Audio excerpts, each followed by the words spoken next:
What's the proposition of this workshop?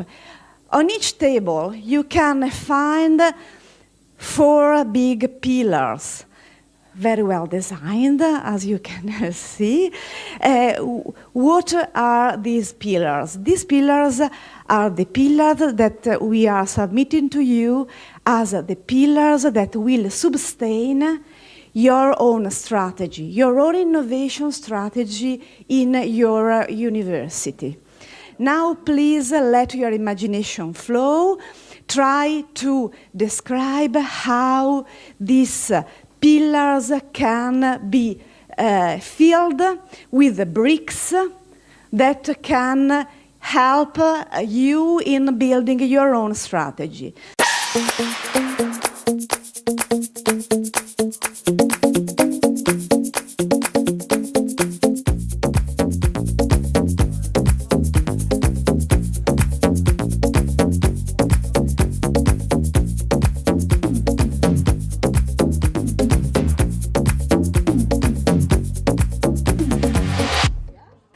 You are going to receive some stickers, and you will be able to change your stickers in money. So you have to put your stick on the source of this money. Which kind of sources we have here? We have internal university funds, if you want to take funds from your own university, or private funds, if you want to try to go outside and ask money and ask for money to companies, banks, obviously, and so on.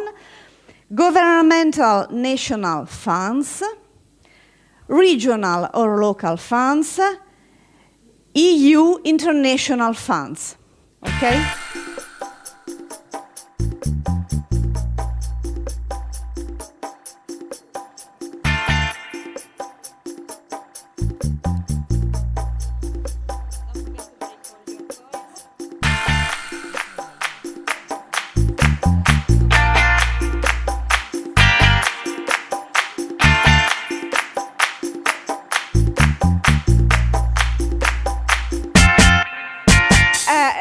So you have built your own pillars, you have changed your money.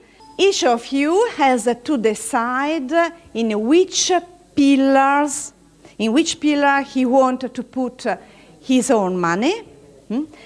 Research and innovation should be done in a transparent and continuous dialogue of the researchers with other stakeholders, including wider society, to reach the acceptability, the ethical acceptability, sustainability, and social desirability of new products and outcomes of research and innovation. The whole system of research is evaluating the impact of research only by standards of a number of publications and an evaluation system that is possibly not longer valid. Another question, gender in research. We know that only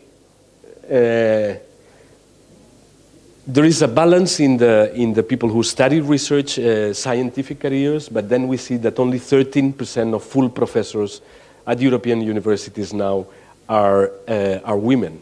The recommendation of the European Commission is that in every decision-making body there should be at least a 40% of the underrepresented gender, and this is not happening in most of the cases.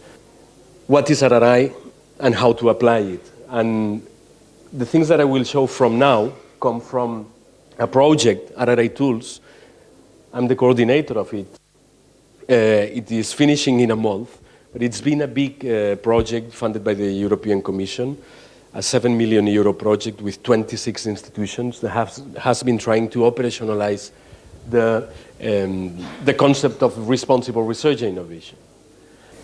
What the project has been doing has been gathering together more than 450 different resources in the different key issues of responsible research and innovation. So the objective of the project was to facilitate a digital platform for the application of responsible research and innovation. And if responsible research and innovation is taking care of open access, research integrity, public engagement of science, and so on, One of the things, and if now I'm finishing, but one of the things that the toolkit has is a specific guideline. Thank you, Eva. No, is a specific guidelines for the application of responsible research and innovation in different contexts and for different stakeholders. And one of them I wanted to outline is that we have one done by the Free University of Amsterdam together with us on how to incorporate responsible research and innovation in higher education institutions that could serve to you possibly for your strategies in the future. There are a couple of universities that have already adopted responsible research and innovation with its name or with other values in their strategies. Do you think who is saying so on Monday? Open education is about opening up education, modernizing and innovating our higher education systems in Europe through the use of digital technology, and is not only or not just about MOOCs and OERs. Andrea, right. Okay, the next one on Monday was regular use of technology develops digital skills regardless of the age of birth date of the user. Steve, you said? Right, Steve Wheeler. Libraries need to teach students digital capabilities to deal with plagiarism. Yeah, the librarians, yeah, that's Rosie Jones and Cyril Ueca were telling so. Where is Wally as a metaphor for detecting students at risk? Right, Anne Boyer, that was the one who was saying so. Data is the most valuable asset for an organization. Both academic and learning analytics are paramount. Right, yeah, Jordi Conesa was saying so. Students do not trust organizations, they trust their peers. Yeah, Jordi Young, yeah, thank you, Eva, you were the one. Good. So disruptive change occurs, especially when assumptions are challenged and when structural relationships, such as the relation of the learners with the institution, are changed. We may find more value in owning competency profile than in delivering post-secondary education. Yeah, that was Ryan. Yeah, thank you so much. And so since 100% of the answers were right, we really were graduated. So we are now closing it with our special thanks to our distinguished students. Thank you so much. You have been really great the whole week here participating, and we learned a lot. Then the Transform partners and speakers, we have been doing a lot of roles during the week. Then the technical and curator team, led by Eva, Mireia especially, but other people on there. Then the community management team, led by Jean-François and Mercé, but a lot of people. Every day has been somebody just taking care of the tweets and of the school. And finally, to the project management team, in bold letters, led by Israel and other people, but he was leading it. So thank you so much to everybody. And Françoise, it's yours. Thank you. I will go on. I want to thank work again and again, because this first leadership school was very interesting and very pleasant, as we see. This leadership provides the opportunity for all of us to pose new questions, as we've seen. For the Foundation Maison des Sciences de l'Homme, where I'm vice president, it's a great prize, and it's satisfaction that we take part in this project. The question of strategy is a very difficult one, and at the moment, we are often led to privilege case studies or technological aspect. This morning, we have seen that there are different pillars and different models. And as I have concluded in my own contribution about national and European politics, it would be important to build a system who permits to every member to compare the different initiatives and in all universities in Europe, and even to analyze the problems or the failures. Where is Paul? Here. As Anne and Angela said this morning, the next leadership schools will be organized in Nancy. Could you? Thank you for a lot. And have a look to this marvelous PowerPoint.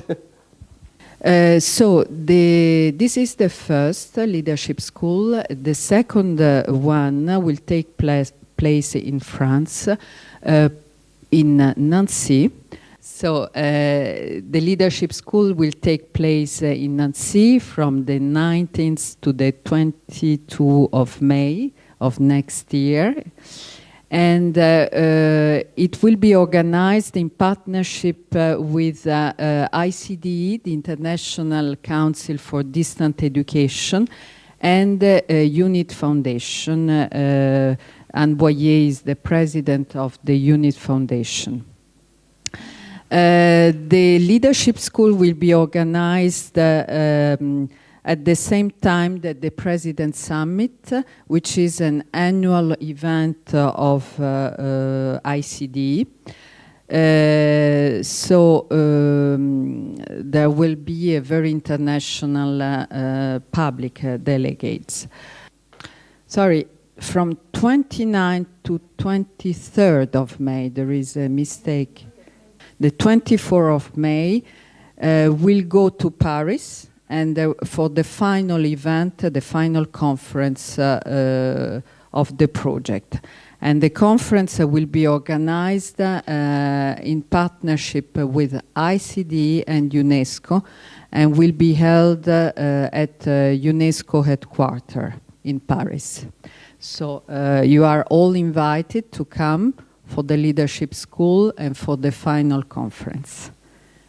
Just to tell you why you have to go to Nancy. Nancy is in France. You can see here on the map. It's at the east part of France, close to Germany, Belgium, and Luxembourg. And you can see that we are a very rich city in terms of history. So it's the historic capital of Lorraine. And then you can see the famous Place Stanislas, the golden place in Europe. And then we are a UNESCO classified city for the 18th part of the town, but we have also a medieval part in the town, and of course a new École de Nancy with dome, galets, and so on, very famous new art people. And then it will be hosted by the Université de Lorraine, so it's my university. You will see it's a multidisciplinary university. And we have one big university for all the region with 57,000 students, 60 laboratories all over the region. So we are a territorial university. Just to say that Nancy in France will be the place to be for everybody at the end of next May. So don't forget that.